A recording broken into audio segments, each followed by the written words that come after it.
जैसे जैसे इजराइल और हिजबुल्लाह के बीच युद्ध का ज्वालामुखी फटने को आ रहा है, वैसे वैसे हिजबुल्लाह लगातार इजराइल के ऊपर मानसिक दबाव बनाने की कोशिश कर रहा है। हाल ही में हिजबुल्लाह ने अपना एक जासूसी ड्रोन कब्जे वाले फिलिस्तीन में भेजकर इजरायली सेना के तमाम खुफिया सैन्य अड्डों, एयर डिफेंस, हथियार कंपनियों का भेद जान लिया था और हिजबुल्लाह ने बाकायदा इसका एक वीडियो भी जारी किया था और कहा था कि अब इजरायली सेना के अड्डों की जानकारी उसके पास पहुंच चुकी है और अगर इजराइल ने लेबनान पर हमला करने की जरूरत की तो इजराइल का क्या होगा ये उसे भी नहीं पता।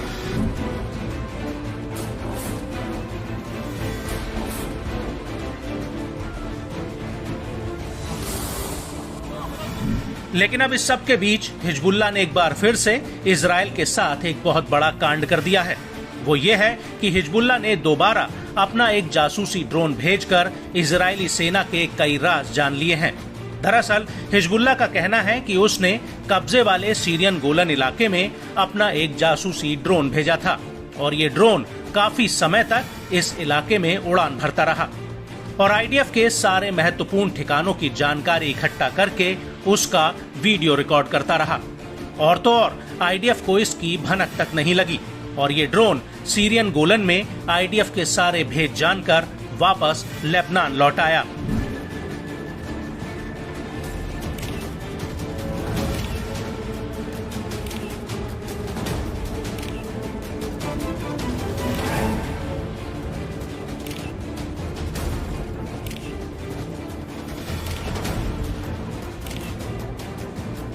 दरअसल हिजबुल्लाह ने इस ऑपरेशन का 10 मिनट का वीडियो जारी किया है।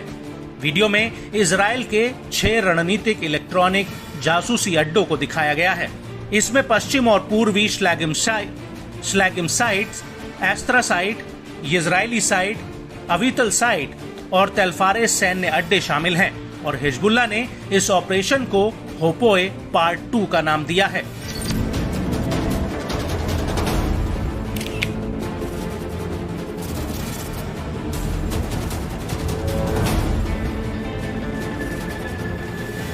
हिजबुल्लाह के मुताबिक आईडीएफ के इन सैन्य अड्डों से जासूसी, गाइडेंस, लंबी दूरी की मॉनिटरिंग और इलेक्ट्रॉनिक अटैक जैसे जैमिंग और डिसेप्शन किए जाते थे। इसके अलावा इन सैन्य अड्डों पर प्रमुख संचार नोड्स और डेटा एक्सचेंज और 9,900 यूनिट और 8,200 यूनिट की फोर्स भी है। हिजबुल्लाह का कहना है कि उसने आईडीएफ के इंटेलिजेंस और शुरुआती चेतावनी देने वाले सैन्य अड्डों को वीडियो में कैद किया है और इसे the I of state of Israel का नाम दिया गया है। हिजबुल्लाह ने अपने इस वीडियो में कई परतों से इन सैन्य अड्डों की खुफिया जानकारी हासिल की है।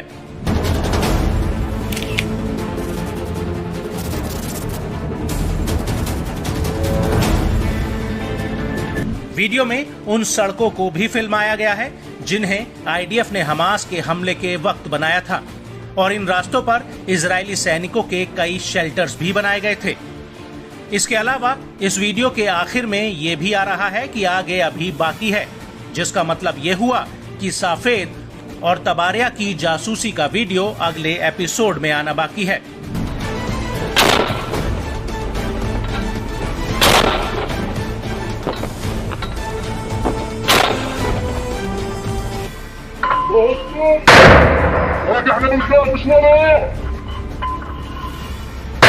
हिजबुल्लाह ने जो वीडियो जारी किया है उसमें जो जानकारी हासिल की है वो ये है कि हबुशित और मालहा गोलन बैरिक पर नए पॉइंट स्थापित किए गए हैं।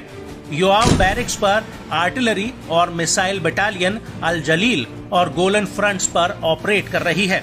सदर्न रिवाया बैरिक्स पर 71वीं बख्तरबंद बटालियन का हेडक्वार्टर है जिसमें 188वीं ब्रिगेड है। उत्तरी रिवाया बैरिक में 74वीं बख्तरबंद बटालियन का हेडक्वार्टर है। अली का बैरिक्स में 188वीं बख्तरबंद ब्रिगेड का प्रमुख मुख्यालय है। वहीं कीरिन बैरिक्स के गोलन फील्ड में पैदल सेना का कैंप है। वहीं दूसरी तरफ हिजबुल्लाह के इस वीडियो से इजराइल में बवाल मच गया है। इजरायली मीडिया आईडीएफ से जवाब मांग रही है। इजरायली मीडिया का कहना है कि हिजबुल्लाह ने इजराइल के सबसे संवेदनशील सैन्य अड्डों की जानकारी हासिल कर ली है जो उत्तर में है और हिजबुल्लाह का ये नया वीडियो नई चिंताएं पैदा करता है और कई रक्षा एक्सपर्ट्स का कहना है कि हिजबुल्लाह आईडीएफ के ऊपर एक मनोवैज्ञानिक दबाव डाल रहा है और ये वीडियो साबित करता है कि कैसे इजरायली सेना इस ड्रोन को पकड़ नहीं पाई। कुछ मीडिया हाउसेस का तो ये भी कहना है कि हिजबुल्लाह के इन ड्रोन्स को इंटरसेप्ट करने के लिए आईडीएफ को और कितने F-35 जेट्स चाहिए। और कुछ जानकारों का कहना है कि हिजबुल्लाह न सिर्फ आईडीएफ के संवेदनशील ठिकानों तक जासूसी कर रहा है, बल्कि वो इन पर हमला भी कर सकता है, जिसमें आईडीएफ को बड़ा नुकसान हो सकता है, जो इजराइल की सुरक्षा के लिए एक बहुत बड़ा खतरा है। जहां एक और अरब समेत पश्चिमी देश इजराइल हमास की जंग रोकने की भरपूर कोशिशों में जुटे हैं, वहीं इजराइल इस जंग को और तेजी से आगे बढ़ा रहा है। गाजा में हमास के सफाए के बाद अब रफा में इजराइल हमास के पीछे पड़ा है। वहीं इजराइल हमास की इस जंग में अब तालिबान भी कूद पड़ा है। तालिबान ने इजराइल के खिलाफ जंग में हिजबुल्लाह का साथ देने के लिए 1000 से अधिक लड़ाके लेबनान भेजे हैं।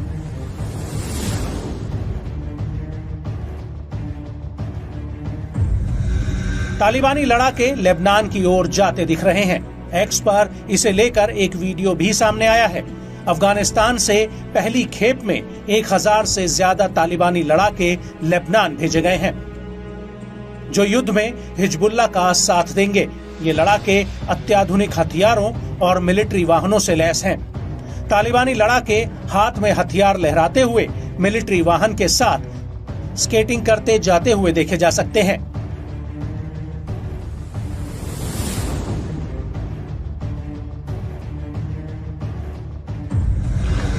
इजराइल हमास युद्ध में तालिबान की सीधी एंट्री ने मध्य पूर्व एशिया में जंग का दायरा और बढ़ाने का खतरा बढ़ा दिया है।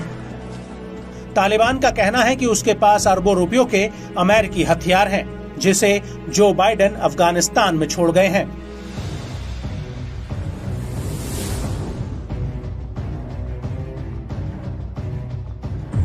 वहीं इजरायली प्रधानमंत्री बेंजामिन नेतन्याहू ने गाजा में हमास के खात्मे के बाद हिजबुल्लाह के खिलाफ बड़ी जंग का ऐलान किया है। नेतन्याहू ने कहा था कि गाजा में हमास के खिलाफ जंग लगभग खात्मे की ओर है। उन्होंने कहा कि हमास के खिलाफ गाजा में जंग अभी भी जारी रहेगी, मगर बड़ी संख्या में हमास के लड़ाकों के मारे जाने के बाद अब अधिक इजरायली सैनिकों की गाजा में जरूरत नहीं रह गई है। इसीलिए अब हिजबुल्लाह से हिसाब चुकता करने को हमारी सेना तैयार है। इजराइल हमास के बीच जारी हमलों में जब से हिजबुल्लाह कूदा है, तब से इस युद्ध की दशा और दिशा हिंसक हो चली है। लेबनान के इस शक्तिशाली चरमपंथी संगठन को ईरान का जबरदस्त समर्थन हासिल है। यही वजह है कि इस समूह की ताकत का लोहा हर कोई मानता है। बीते साल 7 अक्टूबर के बाद से ही ये समूह इजराइल पर लगभग रोजाना गोलाबारी कर रहा है। अपने एडवांस हथियारों के बूते इजराइल को चुनौती देने वाला हिजबुल्लाह अब इजराइल के लिए सिरदर्द बन चुका है। हिजबुल्लाह के बढ़ते हमलों के बीच इजराइल ने लेबनान पर भी हमले की तैयारियां तेज कर दी हैं। पीएम नेतन्याहू के बाद सैन्य अधिकारियों की ओर से आ रहे बयानों से ऐसा संकेत मिलने लगा है कि इजराइल हमास के साथ साथ हिजबुल्लाह से भी सीधा भिड़ने वाला है। वहीं हिजबुल्लाह ने भी करारा पलटवार करने और इजराइल को सबक सिखाने की धमकी दे डाली है। इन सब के चलते अमेरिका और पश्चिमी देशों समेत अरब देशों ने भी हिजबुल्लाह की उग्र कार्रवाई के चलते आतंकवादी संगठन घोषित किया हुआ था। हालांकि अब अरब देशों ने अपने पुराने फैसले में बदलाव करते हुए बड़ा फैसला लिया है। अरब लीग के सहायक महासचिव होसाम जकी ने खुलासा किया है कि अरब लीग ने अब हिजबुल्लाह को आतंकवादी संगठन की लिस्ट से हटा दिया है। अरब लीग के पिछले फैसलों में हिजबुल्लाह को एक आतंकवादी संगठन के रूप में लिस्टेड किया गया था, जिसके कारण हिजबुल्लाह समूह से सभी कम्युनिकेशन को खत्म कर दिया गया था। मगर अब लीग के सदस्य देश इस बात पर सहमत हुए हैं कि हिजबुल्लाह पर आतंकवादी संगठन का लेबल अब नहीं लगाया जाना चाहिए। हिजबुल्लाह की लेबनान के भविष्य में एक अहम भूमिका है। अरब लीग आतंकवादी सूची नहीं रखता है, सक्रिय रूप से इस तरह की संस्थाओं को नामित करने की कोशिश नहीं करता है। आपको बता दें कि बेरूत में अपनी यात्रा के दौरान जकी ने 1 दशक से ज्यादा समय के बाद अरब लीग और हिजबुल्लाह के बीच हुए पहले संपर्क में लेबनान के प्रतिरोधी गुट के वफादार के प्रमुख सांसद मोहम्मद राड से मुलाकात की। आपको यहाँ ये भी बता दें कि अरब लीग का गठन 22 मार्च 1945 को काहिरा में हुआ था। शुरुआत में 7 सदस्यों के साथ मिस्र, इराक, ट्रांसजॉर्डन, लेबनान, सऊदी अरब, सीरिया और उत्तरी यमन के साथ इसकी स्थापना हुई थी। वर्तमान में इस लीग में 22 सदस्य देश हैं। आपको बता दें कि अरब लीग ने मार्च 2016 में हिजबुल्लाह को आतंकवादी संगठन के रूप में लिस्टेड किया था। उस दौरान अरब लीग के इस फैसले पर लेबनान और इराक ने कड़ी आपत्ति जताई थी। ये फैसला 2 मार्च 2016 को खाड़ी सहयोग परिषद की ओर से लेबनानी समूह को नामित करने के तुरंत बाद आया था। और अब अरब लीग का ये फैसला ऐसे वक्त पर आया है जब ऐसी आशंका जताई जा रही है कि हिजबुल्लाह का इजराइल के साथ तनाव अपने चरम पर है। किसी भी वक्त दोनों में हिंसक युद्ध छिड़ सकता है। इजरायली नेताओं की ओर से आ रही लगातार धमकियों से इलाके का माहौल गर्मा गया है। दोनों पक्षों ने ही सीधे युद्ध की धमकियां दे डाली हैं। इजरायली रक्षा मंत्री योव गैलेंट ने कहा कि वो हिजबुल्लाह के साथ एक राजनयिक समझौते पर पहुंचना पसंद करते हैं। इजराइल का रक्षा प्रतिष्ठान लेबनान में संभावित हमले की तैयारी कर रहा है। हम हर चीज के लिए तैयार हैं। हम अपनी डिफेंसिव और एग्रेसिव दोनों ताकत के लिए तैयारी कर रहे हैं। ऐसे नाजुक मोड़ पर लीग का ये फैसला काफी हद तक हिजबुल्लाह को अप्रत्यक्ष रूप से समर्थन करने वाला माना जा रहा है। हिजबुल्लाह की बढ़ती सैन्य ताकत भी इसकी एक वजह मानी जा रही है। लेबनान पर जिस तरह से हिजबुल्लाह समूह का कब्जा बरकरार है, जिसका असर भी अरब देशों के इस फैसले पर साफ तौर से देखा जा सकता है।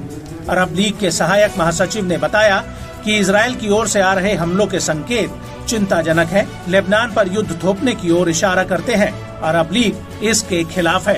इजराइल ने 7 अक्टूबर 2023 के बाद जब हमास का सफाया करने के लिए गाजा पर जमीनी हमला किया था, उस वक्त ये कहा गया था कि गाजा जिस जमीन पर बसा हुआ है उसमें हजारों सुरंगें हैं, जिनमें हमास के लड़ाकों ने इजरायली बंधकों को छिपा कर रखा है। साथ ही वो अपने पूरे नेटवर्क को इन्हीं सुरंगों से ऑपरेट कर रहे हैं और इन सुरंगों को ध्वस्त कर पाना इजरायली सेना के लिए सबसे बड़ी चुनौती होगी। हालांकि अभी तक आईडीएफ गाजा के भीतर कई सुरंगों को तबाह कर चुकी है, लेकिन अभी भी कई ऐसी खुफिया सुरंगें हैं जो आईडीएफ की नजरों से दूर हैं। और अब इसी कड़ी में हमास ने टेलीग्राम पर एक वीडियो रिलीज किया है। ये वीडियो रफा के तल अल सुल्तान इलाके का बताया जा रहा है, जहां पर हमास के लड़ाके एक बिल्डिंग के नीचे सुरंग में खोदते हुए नजर आ रहे हैं। इसके बाद ये इस सुरंग को अल बहार स्ट्रीट की सड़क के बीचों बीच छोड़ देते हैं। बता दें कि इस रास्ते से होकर इजरायली सैनिक गुजरते हैं।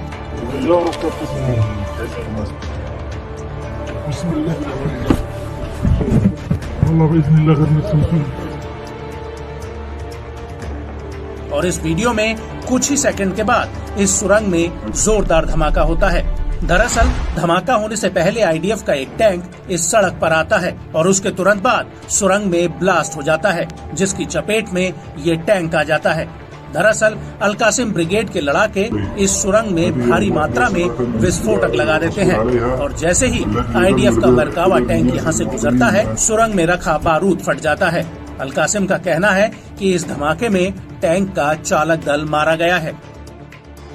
आपको बता दें कि हमास ने न सिर्फ राफा में आईडीएफ को तगड़ा झटका दिया है, बल्कि जेनिन में भी 27 जून 2024 की रात को हुए एक धमाके में आईडीएफ के एक 19 साल के स्नाइपर कमांडर सार्जेंट इयाल चाइनीज की मौत हो गई है और इस धमाके में 16 सैनिक घायल हुए हैं। इजरायली सेना के रेडियो का कहना है कि पहला विस्फोटक नामेर टाइप आर्मर्ड व्हीकल में फटा। इजरायली सेना का कहना है कि शुरुआती जांच में ये पता चला है कि 2 विस्फोटक कम से कम 1.5 मीटर की गहराई में दबाए गए थे, जो कि इजरायली सैन्य वाहन के वहां से गुजरने के दौरान फट गए। और इसी दौरान अल कासिम और अल कुद्स ब्रिगेड की जेनिन में इजरायली सैनिकों के साथ सीधी भिड़ंत भी हुई। इसका एक वीडियो भी सामने आया है, जिसमें आईडीएफ का एक हेलीकॉप्टर उड़ता हुआ नजर आ रहा है।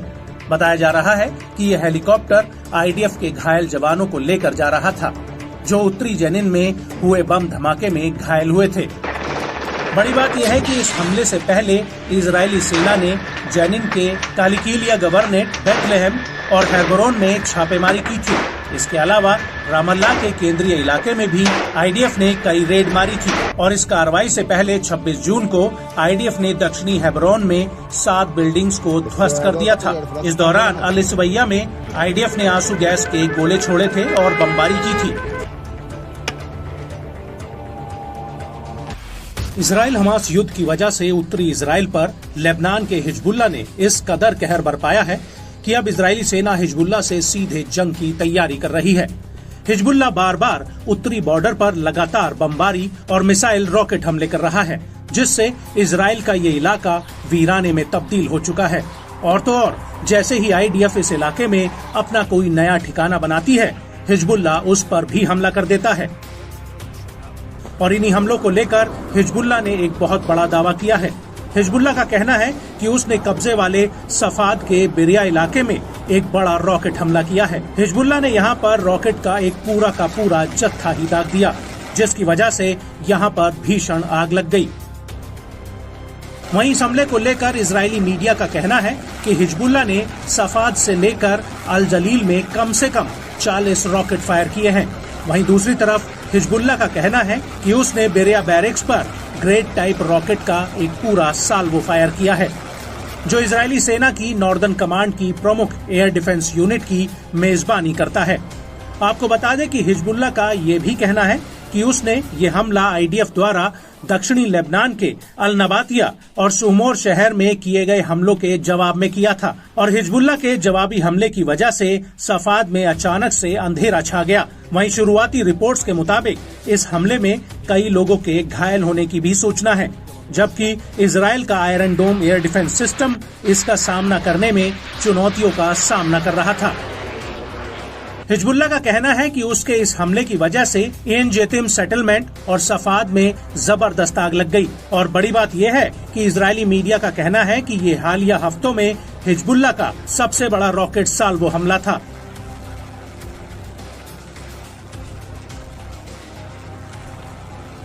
और इस हमले के इतर भूमध्य सागर के अल नकोरा नेवल बेस पर भी हिजबुल्लाह ने कई आत्मघाती ड्रोन्स फायर किए हैं और इन ड्रोन हमलों की वजह से इजरायली सेना को यहाँ भी भारी नुकसान हुआ है। वहीं दूसरी तरफ इजरायली सेना ने भी लेबनान के आयतरोन, हौला, अल खयम और रामिया में भारी तबाही मचाई है। इजरायल के लड़ाकू जहाजों ने इन इलाकों में कई एयर स्ट्राइक की हैं। इसके अलावा आईडीएफ ने अल नकोरा, अल्मा अल शहाब, अल हबारिये, कफार किला और हात्ता में कई हमले किए हैं। गाजा में अब इजरायली फौज हांफने लगी है। इजरायली डिफेंस फोर्स यानी आईडीएफ ने हमास को मिटाने का जो सपना देखा था, अब शायद सपना ही रह जाए, क्योंकि जिस तरह से गाजा के अलग अलग हिस्सों में आईडीएफ हमास के हमलों का सामना कर रही है, उसे देखकर ऐसा लगता है कि गाजा के भीतर अब बाजी पलट चुकी है। और इसका एहसास खुद इजरायली सेना के आला अफसरों को भी है।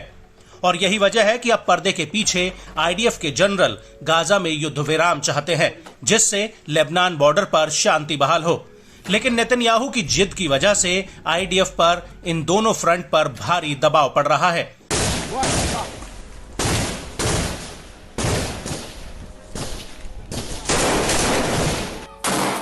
जिसका सबूत हमास की सैन्य शाखा अल कासिम ब्रिगेड का ये वीडियो है, जो गाजा से आया है। दरअसल गाजा के रफा में अल कासिम के लड़ाकों ने आईडीएफ के जवानों और उनके वाहनों पर एक बहुत बड़ा हमला किया है। या फिर यूं भी कह सकते हैं कि हमास के लड़ाकों का ये बहुत ही ज्यादा डेयरिंग हमला था। दरअसल यहां पर अल कासिम के 2 लड़ाके दौड़ते हुए जाते हैं और सामने खड़े इजरायली टैंक में बम रखकर तुरंत वहां से भाग निकलते हैं। और इसके कुछ ही सेकंड में टैंक में एक बहुत बड़ा ब्लास्ट होता है और टैंक आग के गोले में तब्दील हो जाता है।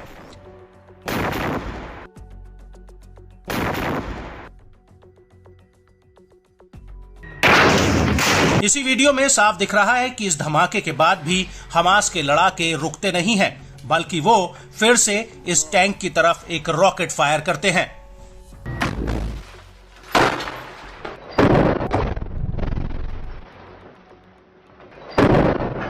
और इसके तुरंत बाद हमास का लड़ाका सड़क पर आकर सामने से आ रहे आईडीएफ के टैंक पर फिर से रॉकेट दाग देता है और यहीं से फिर आईडीएफ और हमास के बीच ताबड़तोड़ गोलीबारी शुरू हो जाती है।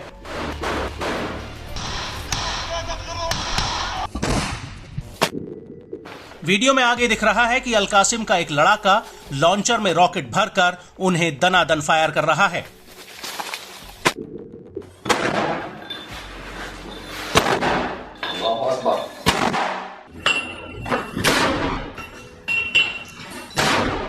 और इन हमलों के बीच गाजा के नूर शाम्स कैंप में अल-कुद्स ब्रिगेड और तुल्काराम ब्रिगेड साथ मिलकर आईडीएफ के टाइगर सैन्य वाहन पर एक बड़े आईईडी ब्लास्ट से हमला कर देते हैं। अल-कुद्स ने इसका एक वीडियो भी जारी किया है जिसमें साफ दिख रहा है कि कैसे आईडीएफ का ये वाहन आगे की तरफ बढ़ रहा होता है। तभी अल-कुद्स के लड़ाके उस वाहन पर रॉकेट से हमला कर देते हैं जिसमें बड़ा धमाका होता है और धमाके की कुछ देर बाद आईडीएफ जवान वहां से भागते हुए नजर आते हैं।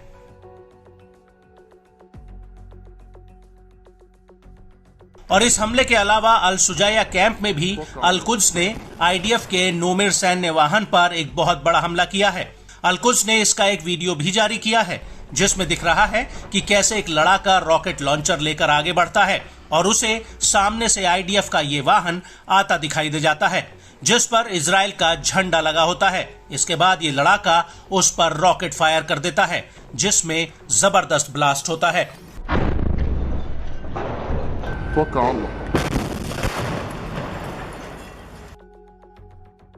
और इसी हमले के दौरान अल-कासिम ब्रिगेड की भी इजरायली सैनिकों से तगड़ी भिड़ंत होती है। अल-कासिम ने इसका एक वीडियो भी रिलीज किया है जिसमें देखा जा सकता है कि एक लड़ाका फोन पर कुछ बात करता हुआ दिख रहा है। इसके बाद एक कैमरे से इसी इलाके में आईडीएफ के कुछ सैनिकों पर पहले घात लगाई जाती है और फिर उसके बाद उन पर स्नाइपर राइफलों और रॉकेट लॉन्चर से दनादन हमले कर दिए जाते हैं। वीडियो में दिख रहा है कि सामने एक बिल्डिंग में आईडीएफ का एक जवान झांक रहा होता है जिसके ऊपर अल-कासिम के लड़ाके हमला कर देते हैं।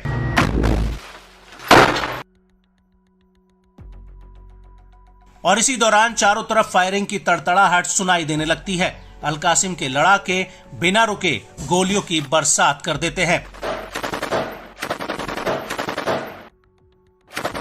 और इसी दौरान अल-कुद्स के लड़ाके रफा के भीतर इजरायली सैनिकों और उनके सैन्य वाहन पर फिर से एक बड़ा हमला करते हैं। यहाँ पर अल-कुद्स के लड़ाके आईडीएफ के ऊपर गोला बारूद से हमला करते हैं।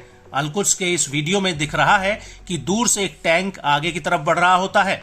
तभी उसके ऊपर अल-कुद्स का एक लड़ाका घात लगाकर रॉकेट फायर कर देता है जिसमें जबरदस्त धमाका होता है। और इसके तुरंत बाद यहां से आईडीएफ के जवान भागने लगते हैं जिनके ऊपर भी अल-कुद्स के लड़ाके फायरिंग शुरू कर देते हैं। इसी वीडियो में आगे देखने पर हमास के कुछ लड़ाके पेड़ों के पीछे छिपकर घात लगाकर रॉकेट फायर करते हुए भी नजर आ रहे हैं।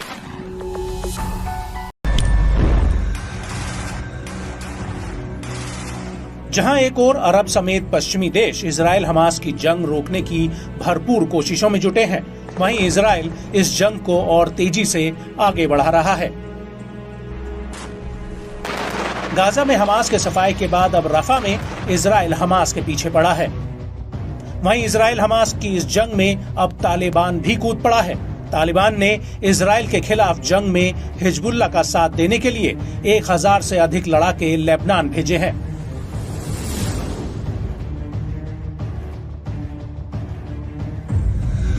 तालिबानी लड़ाके लेबनान की ओर जाते दिख रहे हैं। एक्स पर इसे लेकर एक वीडियो भी सामने आया है। अफगानिस्तान से पहली खेप में 1000 से ज्यादा तालिबानी लड़ाके लेबनान भेजे गए हैं जो युद्ध में हिजबुल्लाह का साथ देंगे। ये लड़ाके अत्याधुनिक हथियारों और मिलिट्री वाहनों से लैस हैं। तालिबानी लड़ाके हाथ में हथियार लहराते हुए मिलिट्री वाहन के साथ स्केटिंग करते जाते हुए देखे जा सकते हैं।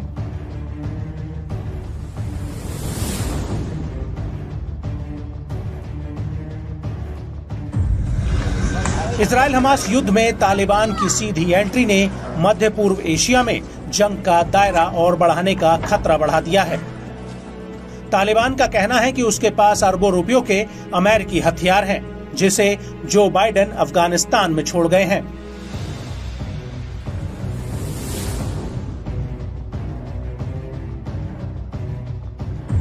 वहीं इजरायली प्रधानमंत्री बेंजामिन नेतन्याहू ने गाजा में हमास के खात्मे के बाद हिजबुल्लाह के खिलाफ बड़ी जंग का ऐलान किया है। नेतन्याहू ने कहा था कि गाजा में हमास के खिलाफ जंग लगभग खात्मे की ओर है। उन्होंने कहा कि हमास के खिलाफ गाजा में जंग अभी भी जारी रहेगी, मगर बड़ी संख्या में हमास के लड़ाकों के मारे जाने के बाद अब अधिक इजरायली सैनिकों की गाजा में जरूरत नहीं रह गई है। इसीलिए अब हिजबुल्लाह से हिसाब चुकता करने को हमारी सेना तैयार है। इजराइल हमास के बीच जारी हमलों में जब से हिजबुल्लाह कूदा है, तब से इस युद्ध की दशा और दिशा हिंसक हो चली है। लेबनान के इस शक्तिशाली चरमपंथी संगठन को ईरान का जबरदस्त समर्थन हासिल है। यही वजह है कि इस समूह की ताकत का लोहा हर कोई मानता है।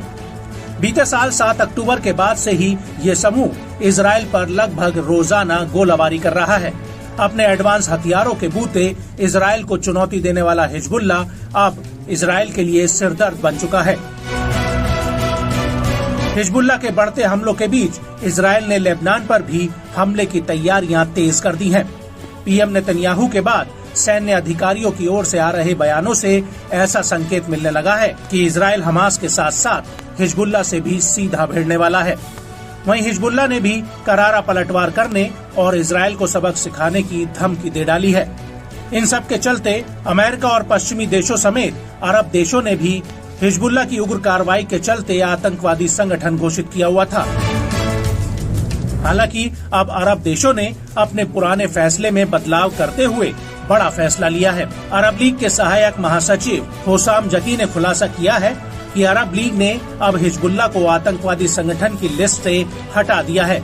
अरब लीग के पिछले फैसलों में हिजबुल्लाह को एक आतंकवादी संगठन के रूप में लिस्टेड किया गया था, जिसके कारण हिजबुल्लाह समूह से सभी कम्युनिकेशन को खत्म कर दिया गया था। मगर अब लीग के सदस्य देश इस बात पर सहमत हुए हैं कि हिजबुल्लाह पर आतंकवादी संगठन का लेबल अब नहीं लगाया जाना चाहिए। हिजबुल्लाह की लेबनान के भविष्य में एक अहम भूमिका है। अरब लीग आतंकवादी सूची नहीं रखता है, सक्रिय रूप से इस तरह की संस्थाओं को नामित करने की कोशिश नहीं करता है। आपको बता दें कि बेरूत में अपनी यात्रा के दौरान जकी ने 1 दशक से ज्यादा समय के बाद अरब लीग और हिजबुल्लाह के बीच हुए पहले संपर्क में लेबनान के प्रतिरोधी गुट के वफादार के प्रमुख सांसद मोहम्मद राड से मुलाकात की। आपको यहाँ ये भी बता दें कि अरब लीग का गठन 22 मार्च 1945 को काहिरा में हुआ था। शुरुआत में 7 सदस्यों के साथ मिस्र, इराक, ट्रांसजॉर्डन, लेबनान, सऊदी अरब, सीरिया और उत्तरी यमन के साथ इसकी स्थापना हुई थी। वर्तमान में इस लीग में 22 सदस्य देश हैं। आपको बता दें कि अरब लीग ने मार्च 2016 में हिजबुल्लाह को आतंकवादी संगठन के रूप में लिस्टेड किया था। उस दौरान अरब लीग के इस फैसले पर लेबनान और इराक ने कड़ी आपत्ति जताई थी।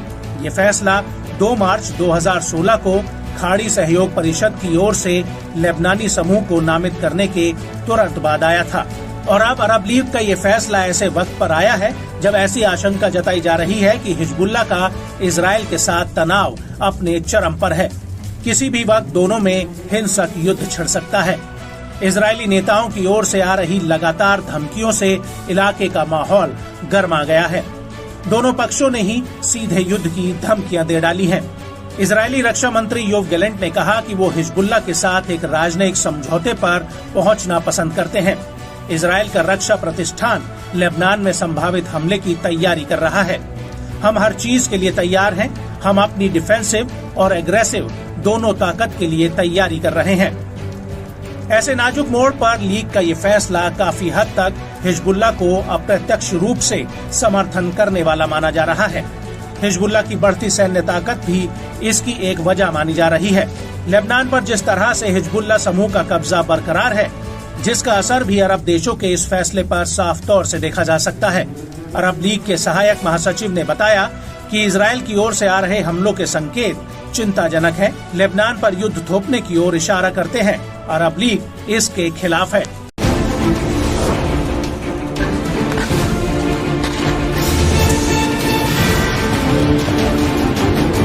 जैसे जैसे इजराइल और हिजबुल्लाह के बीच युद्ध का ज्वालामुखी फटने को आ रहा है, वैसे वैसे हिजबुल्लाह लगातार इजराइल के ऊपर मानसिक दबाव बनाने की कोशिश कर रहा है। हाल ही में हिजबुल्लाह ने अपना एक जासूसी ड्रोन कब्जे वाले फिलिस्तीन में भेजकर इजरायली सेना के तमाम खुफिया सैन्य अड्डों, एयर डिफेंस, हथियार कंपनियों का भेद जान लिया था।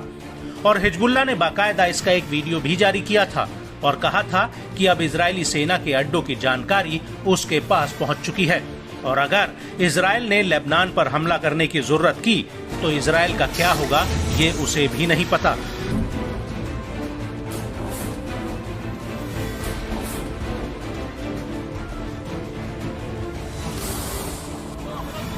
लेकिन अब इस सब के बीच हिजबुल्लाह ने एक बार फिर से इजराइल के साथ एक बहुत बड़ा कांड कर दिया है। वो ये है कि हिजबुल्लाह ने दोबारा अपना एक जासूसी ड्रोन भेजकर इजरायली सेना के कई राज जान लिए हैं। दरअसल हिजबुल्लाह का कहना है कि उसने कब्जे वाले सीरियन गोलन इलाके में अपना एक जासूसी ड्रोन भेजा था और ये ड्रोन काफी समय तक इस इलाके में उड़ान भरता रहा और आईडीएफ के सारे महत्वपूर्ण ठिकानों की जानकारी इकट्ठा करके उसका वीडियो रिकॉर्ड करता रहा और तो और आईडीएफ को इसकी भनक तक नहीं लगी और ये ड्रोन सीरियन गोलन में आईडीएफ के सारे भेद जानकर वापस लेबनान लौट आया।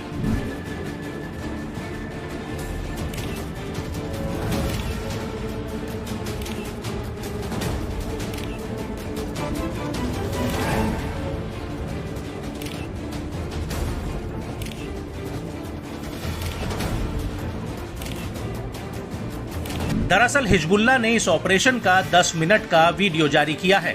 वीडियो में इजराइल के 6 रणनीतिक इलेक्ट्रॉनिक जासूसी अड्डों को दिखाया गया है। इसमें पश्चिम और पूर्वी Shlagim sites, Estra site, Israeli site, Avital site और तेलफारेस सैन्य अड्डे शामिल हैं और हिजबुल्लाह ने इस ऑपरेशन को होपोए पार्ट 2 का नाम दिया है।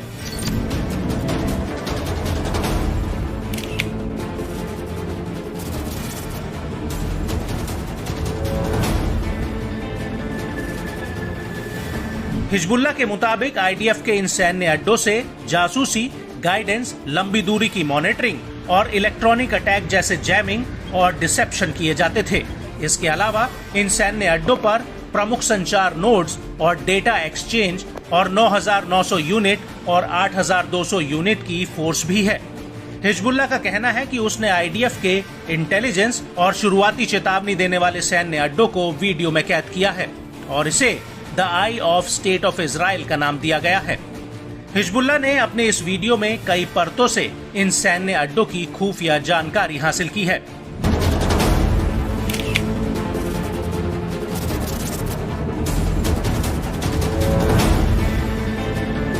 वीडियो में उन सड़कों को भी फिल्माया गया है जिन्हें आईडीएफ ने हमास के हमले के वक्त बनाया था और इन रास्तों पर इजरायली सैनिकों के कई शेल्टर्स भी बनाए गए थे।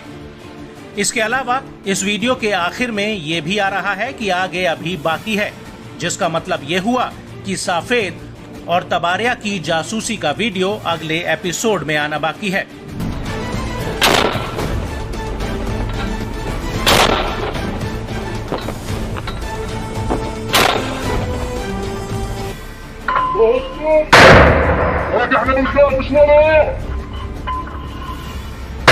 हिजबुल्लाह ने जो वीडियो जारी किया है उसमें जो जानकारी हासिल की है वो ये है कि हबुशित और मालहा गोलन बैरिक पर नए पॉइंट स्थापित किए गए हैं।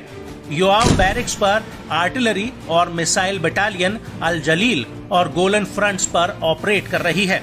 सदर्न रिवाया बैरिक्स पर 71वीं बख्तरबंद बटालियन का हेडक्वार्टर है जिसमें 188वीं ब्रिगेड है।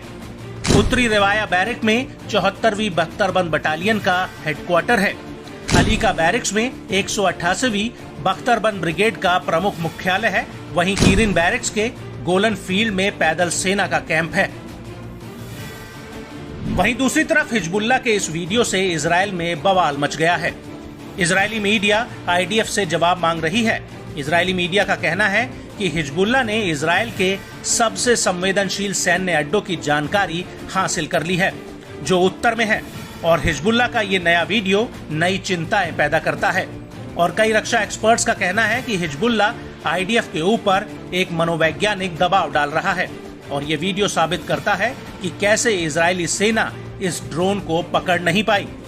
कुछ मीडिया हाउसेस का तो ये भी कहना है कि हिजबुल्लाह के इन ड्रोन्स को इंटरसेप्ट करने के लिए आईडीएफ को और कितने F-35 जेट्स चाहिए और कुछ जानकारों का कहना है कि हिजबुल्लाह न सिर्फ आईडीएफ के संवेदनशील ठिकानों तक जासूसी कर रहा है, बल्कि वो इन पर हमला भी कर सकता है, जिसमें आईडीएफ को बड़ा नुकसान हो सकता है, जो इजरायल की सुरक्षा के लिए एक बहुत बड़ा खतरा है।